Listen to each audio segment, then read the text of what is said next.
सोमवती अमावस्या व्रत कथा। जय श्री कृष्णा, राधे राधे। आप सभी पर भगवान भोलेनाथ की कृपा सदा सर्वदा बनी रहे। आज पौष मास की अमावस्या तिथि है। सनातन धर्म में पौष मास की अमावस्या का विशेष महत्व है। सोमवती अमावस्या का महत्व स्वयं भगवान कृष्ण ने युधिष्ठिर को बताया था। ऐसा माना जाता है कि जो भक्त सोमवती अमावस्या का व्रत रखते हैं, उन्हें नैतिक और कुलीन संतान के साथ साथ लंबी उम्र भी मिलती है।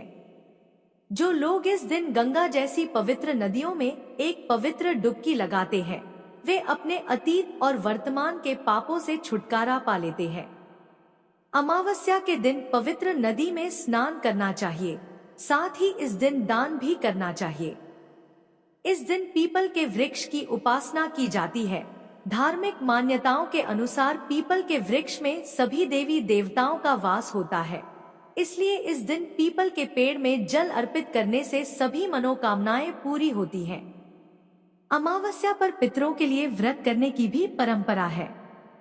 माना जाता है कि इस व्रत से पितर देवता तृप्त होते हैं। पितरों की कृपा से घर परिवार में सुख समृद्धि भी बनी रहती है। जो लोग अपने पितरों के मोक्ष प्राप्ति के लिए कुछ करना चाहते हैं, वे इस अमावस्या पर पिंडदान कर सकते हैं। अब आइए श्रवण करते हैं सोमवती अमावस्या व्रत की कथा। पौराणिक कथा के अनुसार एक साहूकार के 7 बेटे और 7 बहुओं के साथ एक बेटी भी थी। साहूकार के घर रोज एक जोगी आता था, जिसे साहूकार की बहू भिक्षा देती थी। उस जोगी को जब साहूकार की बेटी भिक्षा देने आती तो वह उससे भिक्षा नहीं लेता था और कहता कि तेरे भाग्य में सुहाग की जगह दुहाग लिखा है।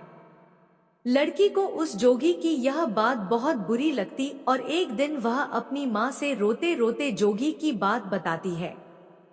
सारी बात सुनकर माँ कहती है कि कल जब जोगी आएगा तब मैं सुनती हूँ कि वह क्या कहता है और क्यों कहता है। अगले दिन फिर जोगी आता है तो साहूकारनी छिपकर बैठ जाती है और लड़की को भिक्षा देने भेजती है। जोगी उससे भिक्षा नहीं लेता और फिर वही बात दोहराता है कि तेरे भाग्य में सुहाग की बजाय दुहाग लिखा है। लड़की की माँ बाहर निकल कर आती है और जोगी से कहती है कि एक तो हम तुम्हें भिक्षा देते हैं और तू हमें गाली देता है। जोगी कहता है कि मैं गाली नहीं दे रहा हूँ, जो बात सच है वही कह रहा हूँ। इसके भाग्य में जो लिखा है मैं वही सच आपको बता रहा हूँ।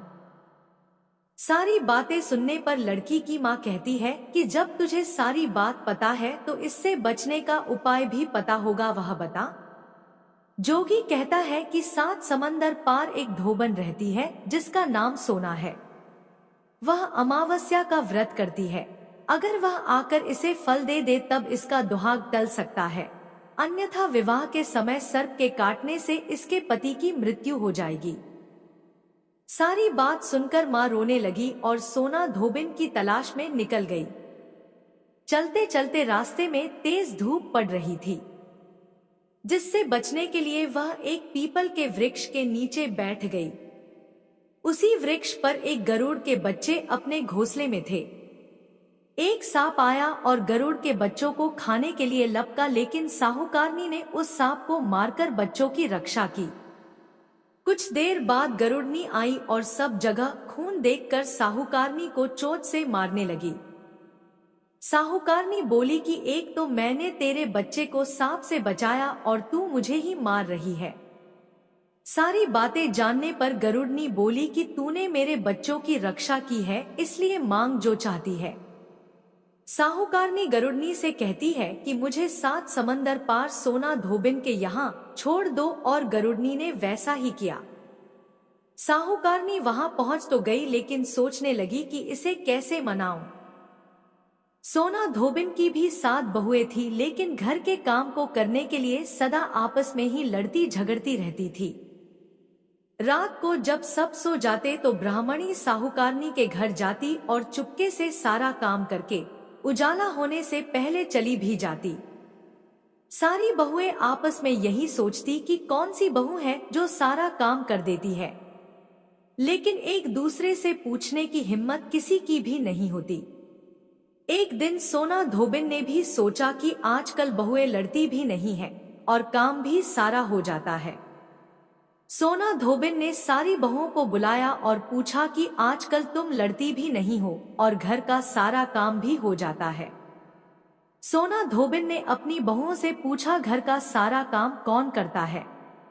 बहुएं सास से झूठ कहती हैं कि लड़ाई करने से क्या फायदा, इसलिए हम मिलकर काम कर लेते हैं। सोना धोबिन को अपनी बहुओं की बात पर विश्वास नहीं होता और वह रात में जागकर स्वयं सच देखना चाहती है कि कौन घर का सारा काम करता है। रात होने पर सोना धोबिन छिपकर बैठ जाती है कि देखो कौन सी बहू काम करती है। रात हुई तो वह देखती है कि एक औरत चुपके से घर में घुस रही है। वह देखती है कि उसने घर का सारा काम कर दिया है और जाने की तैयारी में है। जैसे ही साहूकारनी जाने लगती है तो सोना धोबिन उसे रोकती है और पूछती है कि तुम कौन हो और क्या चाहती हो? साहूकारनी कहती है कि पहले तुम वचन दो तब बताऊंगी। सोना धोबिन वचन देती है। तब साहूकारनी कहती है कि मेरी बेटी के भाग्य में दुहाग लिखा है, लेकिन तुम अमावस्या का व्रत करती हो तो मेरे साथ चलकर उसे सुहाग दे दो। सोना धोबिन वचन से बंधी थी तो वह साहूकारनी के साथ चलने को तैयार हो जाती है। जाते हुए सोना धोबिन अपने बेटों व बहुओं से कहती है कि मैं इस औरत के साथ इसकी बेटी को सुहाग देने जा रही हूँ, लेकिन अगर मेरे पीछे से तुम्हारे पिताजी मर जाए तो उन्हें घी और तेल के कूप में डालकर रख देना। सोना धोबिन साहूकारनी के घर पहुंच जाती है। साहूकारनी अपनी बेटी का विवाह करती है तो फेरों के समय सोना धोबिन कच्चा करवा, दूध तथा तार लेकर बैठ जाती है। कुछ समय बाद सांप आया और दूल्हे को डसने लगा तो सोना धोबिन ने करवा आगे कर तार से सांप को बांध दिया और सांप मर गया। अब सोना धोबिन ने लड़की को सुहाग दिया और कहा कि अब तक मैंने जितनी अमावस्या की है वह साहूकार की इस लड़की को मिलेगा। अब आगे जो अमावस्याएं मैं करूंगी उनका फल मेरे पति और मेरे बेटों को मिलेगा। सभी लोग अमावस्या माता की जय जयकार करने लगे। सोना धोबिन अपने घर वापस जाने को तैयार हुई तो साहूकारनी ने कहा कि तुमने मेरे जमाई को जीवन दान दिया है, इसलिए तुम जो चाहो मांग लो। सोना धोबिन बोली कि मुझे कुछ नहीं चाहिए और वह चली गई। रास्ते में चलते हुए फिर से अमावस्या आ गई। उसने पीपल के पेड़ के नीचे बैठकर कहानी कही, व्रत रखा और पीपल के पेड़ की 108 बार परिक्रमा की। पीपल के पेड़ की पूजा के बाद वह घर जाती है तो देखती है कि उसका पति मरा पड़ा है। अब रास्ते में जो अमावस्या उसने की थी उसका फल अपने पति को दे दिया, जिसके प्रभाव से वह पुनः जीवित हो गया। सब कहने लगे कि तूने ऐसा क्या किया जो तेरा पति जिंदा हो गया। वह कहती है कि मैंने तो ऐसा कुछ नहीं किया है, बस रास्ते में अमावस्या तिथि आ गई थी जिसका मैंने व्रत किया, कहानी कही और पीपल के वृक्ष की 108 बार परिक्रमा की। अब सारी नगरी में ढिंढोरा पिटवा दिया गया कि हर कोई अमावस्या का व्रत करेगा, पूजा करेगा, कहानी कहेगा और पीपल के वृक्ष की 108 बार परिक्रमा करेगा। हे अमावस्या माता, जैसा आपने साहूकार की बेटी का सुहाग दिया वैसे ही सबको देना। अब आइए श्रवण करते हैं अमावस्या व्रत की दूसरी कथा। पौराणिक कथा के अनुसार एक गांव में सास और बहू अकेले रहते थे और उनका बेटा विदेश में कमाने के लिए गया हुआ था। सास और बहू बहुत प्रेम से रहते थे, दोनों एक दूसरे की देखभाल भी करते थे। एक दिन बहू ने खाना नहीं खाया। तब सास बहू से पूछने लगी कि बेटा, आज तुमने खाना क्यों नहीं खाया? तब बहू कहने लगी, सासू माँ, आज मेरा अमावस माता का व्रत है, इसीलिए मैंने खाना नहीं खाया। तब सास ने कहा, बहू, यह व्रत क्या होता है और इस व्रत को करने से क्या फल मिलता है, मुझे भी समझाओ। तब बहू कहने लगी, सासू माँ, अमावस माता का व्रत करने से बहुत पुण्य मिलता है। घर में अन्न धन भरा रहता है, सुख शांति बनी रहती है और अटल सुहाग मिलता है तथा पुत्र की प्राप्ति होती है। इसी तरह से 3 पनौती अमावस माता का व्रत भी रखा जाता है। इस व्रत में हर वर्ष अलग अलग खाना खाया जाता है और विष्णु भगवान के मंदिर में चढ़ावा चढ़ाया जाता है या फिर किसी ब्राह्मण को दान दक्षिणा दी जाती है। इस व्रत में पहले साल शक्कर, घी और चावल से बना खाना खाया जाता है। पहले साल व्रत पूर्ण होने के बाद 1.25 किलो चावल, 1 कटोरी घी और 1 कटोरी शक्कर का दान किसी ब्राह्मण देवता को दान में दिया जाता है। दूसरे साल जौ, घी और शक्कर से बना खाना खाया जाता है। इसी तरह जब दूसरे साल का व्रत पूर्ण हो जाए तब 1.25 किलो जौ, 1 कटोरी घी और 1 कटोरी शक्कर किसी मंदिर में चढ़ाया जाता है या किसी ब्राह्मण को दान में देना होता है। तीसरे साल गुड़, तिल और घी से बने व्यंजन खाने चाहिए। जब तीसरे साल व्रत पूर्ण हो जाए तब आधा किलो तिल, गुड़ और 1 कटोरी घी किसी मंदिर में चढ़ाया जाता है या ब्राह्मण को दान में दिया जाता है।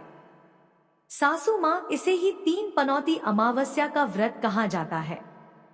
फिर बहू बताने लगी कि माँ जी, इस व्रत का संकल्प लेने के बाद इसे पूरा करना जरूरी होता है। अगर पूरा नहीं कर सकते तब घर परिवार में झगड़ा और अशांति हो जाती है। तब सासू माँ कहने लगी, बहू मेरी तो उम्र हो गई है लेकिन तुम यह व्रत जरूर करना। तब बहू यह व्रत करना प्रारंभ करती है। एक दिन बहू ने किसी के कहने पर गेहूं से बनी रोटी खा ली और अमावस माता इस बात से नाराज हो गई। जो सास और बहू कभी बहुत प्रेम से रहती थी, अब उन दोनों में झगड़े होने लगे। सभी गांव वाले भी हैरान हो गए कि इनके घर में यह सब क्या हो रहा है।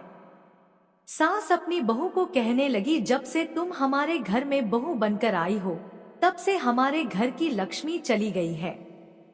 तुम हमारे लिए बिल्कुल शुभ नहीं हो। तब बहू ने कहा, मां जी, आपके घर की लक्ष्मी चली गई है तो मुझे बताओ कि कहाँ मिलेगी, मैं लक्ष्मी को लेकर आऊंगी। तब सासू माँ कहने लगी, बहू लक्ष्मी तुम्हें समुद्र के बीच में भगवान विष्णु के पैर दबाते हुए मिलेगी। तब बहू यह कहकर चली जाती है कि माँ जी, अब तो मैं लक्ष्मी जी को लेकर ही वापस आऊंगी, नहीं तो मैं इस घर में पैर नहीं रखूंगी। ऐसा कहकर बहू लक्ष्मी की खोज में चली गई। जब बहू लक्ष्मी की खोज के लिए निकली तब उसे बीच रास्ते में गाय मिली। गाय बहू से पूछने लगी, आप कहाँ जा रही हैं? तब बहू कहने लगी है, गाय माता, मेरी सास कहती है कि मेरे आने से उनके घर में अन्न धन की कमी हो गई है और उनके घर की लक्ष्मी चली गई है, तो मैं लक्ष्मी जी को लेने जा रही हूँ। तब गाय माता कहने लगी है, बेटी अगर तुम जा ही रही हो तो भगवान से मेरे बारे में भी पूछ लेना। तब बहू कहने लगी, ठीक है गाय माता, मैं आपके बारे में भी पूछ लूंगी। तब गाय माता कहने लगी, जब मेरा बछड़ा होता है तो वो मर जाता है, जिंदा नहीं रहता। तुम लक्ष्मी जी से पूछ लेना कि आखिरकार मेरे साथ ऐसा क्यों हो रहा है, मैंने ऐसे कौन से कर्म किए हैं जिसकी सजा मुझे मिल रही है। तब बहू कहने लगी, गाय माता, मैं आपके बारे में जरूर पूछ लूंगी। ऐसा कहकर बहू आगे बढ़ गई। जब आगे बढ़ी तब रास्ते में उसे घोड़ी मिली जिसके गले में घंटी बंधी हुई थी। घोड़ी ने भी कहा, बेटी तुम मेरे दुख का निवारण लक्ष्मी जी से पूछ लेना। तब बहू कहने लगी, मैं जरूर पूछ लूंगी। ऐसा कहकर बहू आगे बढ़ गई। आगे जाते ही बहू को एक अंधा और बहरा बुजुर्ग मिला। उसने भी बहू से अपनी समस्या के निवारण के लिए पूछने को कह दिया। तब बहू उसकी समस्या भी भगवान से पूछने का कहकर आगे बढ़ गई। आगे जाते ही बहू को एक बूढ़ी औरत मिली जो कि हाथ और पैर से अपाहिज थी। उसने भी बहू से कहा, बेटी जब तुम भगवान से मिलो तो उनसे पूछना कि आखिरकार मैं अपाहिज क्यों हुई, मैंने ऐसे कौन से कर्म किए थे। तब बहू उसकी समस्या पूछने के लिए तैयार हो गई और फिर आगे बढ़ गई। आगे जाते जाते बहू बहुत थक गई और एक आम के पेड़ के नीचे बैठ गई। आम का पेड़ बड़ा खुश होकर बहू से पूछने लगा, बेटी तुम कहाँ से आई हो और कहाँ जा रही हो। तब बहू कहने लगी, मैं लक्ष्मी जी को लेने जा रही हूँ। तब पेड़ भी अपनी समस्या भगवान से पूछने के लिए कहने लगा, मेरे पेड़ पर लगे हुए आम खट्टे ही क्यों होते हैं? इस बारे में बहुरानी भगवान से जरूर पूछ लेना। तब बहू पेड़ की समस्या लेकर आगे बढ़ गई। थोड़ी दूर जाने पर बहू को एक तलाई मिली। वह भी बहू से कहने लगी, बहू तुम भगवान से पूछना कि मेरी तलाई का पानी इतना मैला क्यों है, कोई भी यहाँ आकर पानी नहीं पीता। तब बहू कहने लगी, जरूर पूछ लूंगी। ऐसा कहकर बहू आगे बढ़ गई। बहुत दिन से जंगल में चलते चलते वह थक गई थी। उसे भूख भी लगी थी, लेकिन खाने को कुछ नहीं मिला। तो वह भूख और प्यास से बेचैन हो गई और जंगल में बेहोश हो गई। उसी समय भगवान श्री हरि और माता लक्ष्मी घूमते हुए उधर जा रहे थे। तब माता लक्ष्मी विष्णु भगवान से कहने लगी, है नाथ, यह तो आपकी बहुत बड़ी भक्त है, आप इसके दुख का निवारण कीजिए।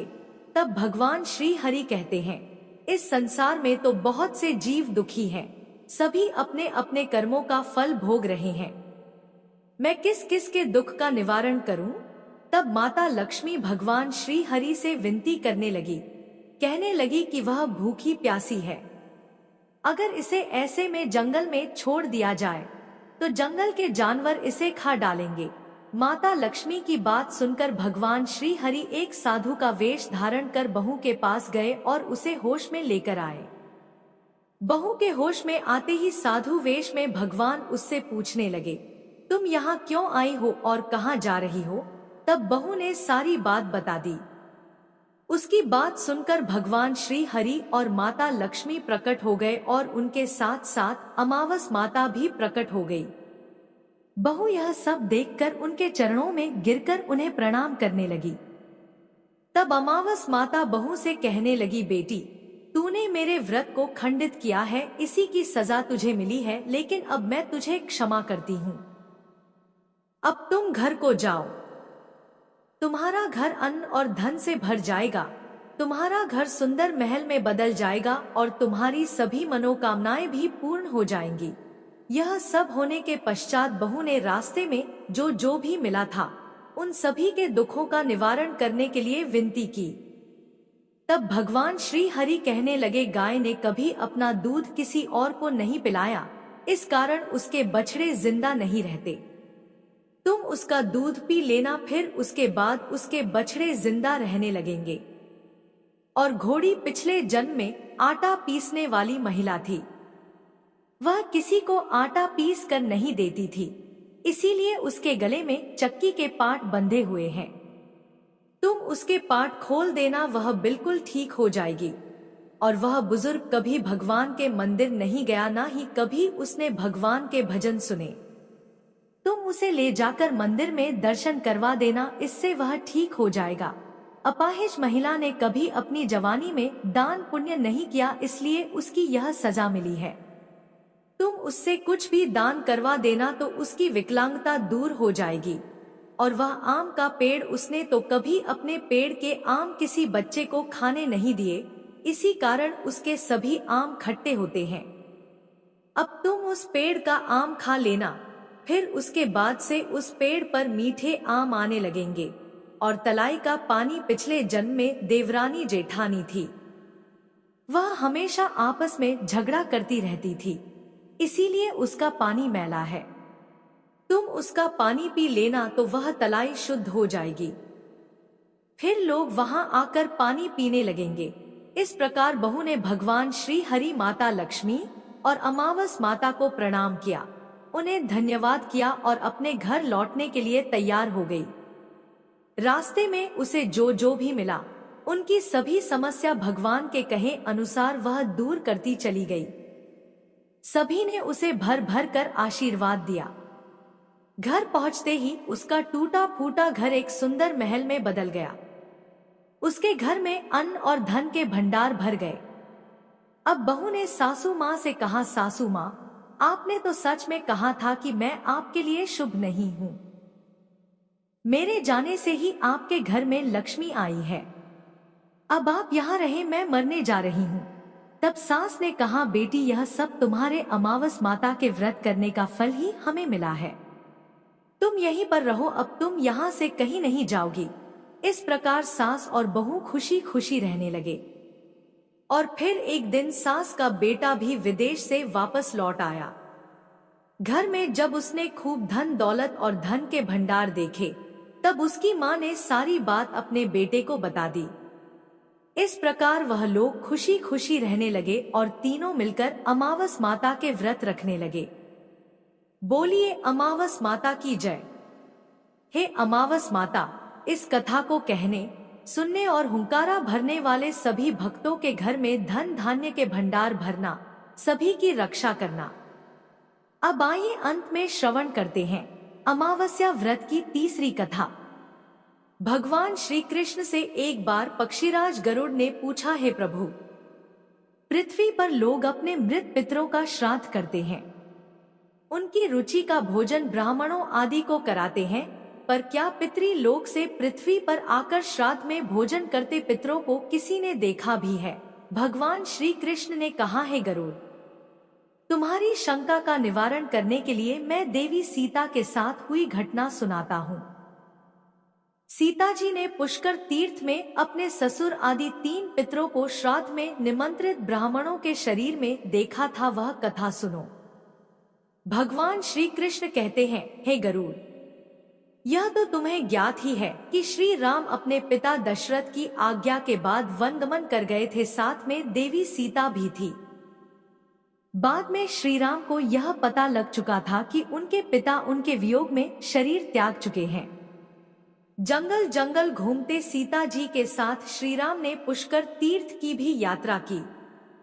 अब यह श्राद्ध का अवसर था, ऐसे में पिता का श्राद्ध पुष्कर में हो, इससे श्रेष्ठ क्या हो सकता था। तीर्थ में पहुंचकर उन्होंने श्राद्ध की तैयारियां आरंभ की। श्री राम ने स्वयं ही विभिन्न शाक, फल एवं अन्य उचित खाद्य सामग्री एकत्र किए। जानकी जी ने भोजन तैयार किया। उन्होंने एक पके हुए फल को सिद्ध करके श्री राम जी के सामने उपस्थित किया। श्री राम ने ऋषियों और ब्राह्मणों को सम्मान सहित आमंत्रित किया। श्राद्ध कर्म में दीक्षित श्री राम की आज्ञा से स्वयं दीक्षित होकर सीता जी ने उस धर्म का सम्यक और उचित पालन किया तथा सारी तैयारियां संपन्न हो गई। अब श्राद्ध में आने वाले ऋषियों और ब्राह्मणों की प्रतीक्षा थी। उस समय सूर्य आकाश मंडल के मध्य पहुंच गए और कुतुब मुहूर्त यानी दिन का 8वां मुहूर्त अथवा दोपहर हो गई। श्री राम ने जिन ऋषियों को निमंत्रित किया था वे सभी आ गए थे। श्री राम ने सभी ऋषियों और ब्राह्मणों का स्वागत और आदर सत्कार किया तथा भोजन करने के लिए आग्रह किया। ऋषियों और ब्राह्मणों को भोजन हेतु आसन ग्रहण करने के बाद जानकी अन्न परोसने के लिए वहां आई। उन्होंने कुछ भोजन बड़े ही भक्ति भाव से ऋषियों के समक्ष पत्तों के बनी थाली पर परोसा। वे ब्राह्मणों के बीच भी गईं, पर अचानक ही जानकी भोजन करते ब्राह्मणों और ऋषियों के बीच से निकली और तुरंत वहां से दूर चली गई। सीता जी लताओं के मध्य छिपकर जा बैठी। यह क्रियाकलाप श्री राम देख रहे थे। सीता के इस कृत्य से श्री राम कुछ चकित हो गए। फिर उन्होंने विचार किया कि ब्राह्मणों को बिना भोजन कराए साध्वी सीता लज्जा के कारण कहीं चली गई होंगी। सीता जी एकांत में जा बैठी हैं। फिर श्री राम जी ने सोचा, अचानक इस कार्य का क्या कारण हो सकता है, अभी यह जानने का समय नहीं। जानकी से इस बात को जानने से पहले मैं इन ब्राह्मणों को भोजन करा लूं, फिर उनसे बात कर कारण समझूंगा। ऐसा विचार कर श्री राम ने स्वयं उन ब्राह्मणों को भोजन कराया। भोजन के बाद ऋषियों को विदा करते समय भी श्री राम के मस्तिष्क में यह बात रह रहकर कौंध रही थी कि सीता ने ऐसा अप्रत्याशित व्यवहार क्यों किया। उन ब्राह्मणों के चले जाने पर श्री राम ने अपनी प्रियतमा सीता जी से पूछा, ब्राह्मणों को देखकर तुम लताओं की ओट में क्यों छिप गई थी? यह उचित नहीं जान पड़ा। इससे ऋषियों के भोजन में व्यवधान हो सकता था, वे कुपित भी हो सकते थे। श्री राम बोले, हे सीते, तुम्हें तो ज्ञात है कि ऋषियों और ब्राह्मणों को पितरों के प्रतीक माना जाता है, ऐसे में तुमने ऐसा क्यों किया? इसका कारण जानने की इच्छा है, मुझे अविलंब बताओ। श्री राम के ऐसा कहने पर सीता जी मुंह नीचे कर सामने खड़ी हो गई और अपने नेत्रों से आंसू बहाती हुई बोली, हे नाथ, मैंने यहाँ जिस प्रकार का आश्चर्य देखा है उसे आप सुने। इस श्राद्ध में उपस्थित ब्राह्मणों की अगली पांत में मैंने 2 महापुरुषों को देखा जो राजा जैसे प्रतीत हो रहे थे। ऋषियों, ब्राह्मणों के बीच सजे धजे राजा महाराजा जैसे महापुरुषों को देख मैं अचरज में थी। तभी मैंने आपके पिताश्री के भी दर्शन किए। वह भी सभी तरह के राजसी वस्त्रों और आभूषणों से सुशोभित थे। आपके पिता को देखकर मैं बिना बताए एकांत में चली आई थी। मुझे न केवल लज्जा का बोध हुआ वरन मेरे विचार में कुछ और भी आया। तभी निर्णय लिया, हे प्रभु, पेड़ों की छाल वल्कल और मृगचर्म धारण करके मैं अपने स्वसुर के सम्मुख कैसे जा सकती थी। मैं आपसे यह सत्य ही कह रही हूँ। अपने हाथ से राजा को मैं वह भोजन कैसे दे सकती थी जिसके दासों के भी दास कभी वैसा भोजन नहीं करते। मिट्टी और पत्तों आदि से बने पात्रों में उस अन्न को रखकर मैं उन्हें कैसे देती। मैं तो वही हूँ जो पहले सभी प्रकार के आभूषणों से सुशोभित रहती थी और आपके पिताश्री मुझे वैसी स्थिति में देख चुके थे। आज मैं इस अवस्था में उनके सामने कैसे जाती। इससे उनके मन को भी क्षोभ होता। मैं उनको क्षोभ में कैसे देख सकती थी। क्या यह कहीं से उचित होता। इन सब कारणों से हुई लज्जा के कारण मैं वापस हो गई और किसी की दृष्टि न पड़े इसलिए सघन लता में आ बैठी। गरुड़ जी बोले, हे भगवान, आपकी इस कथा से मेरी शंका का उचित निवारण हो गया कि श्रद्धा में पितृगण साक्षात प्रकट होते हैं और वे श्राद्ध का भोजन करने वाले ब्राह्मणों में उपस्थित रहते हैं। हर हर महादेव। अगर वीडियो पसंद आए तो हमारे चैनल को सब्सक्राइब करें। Okay, bye.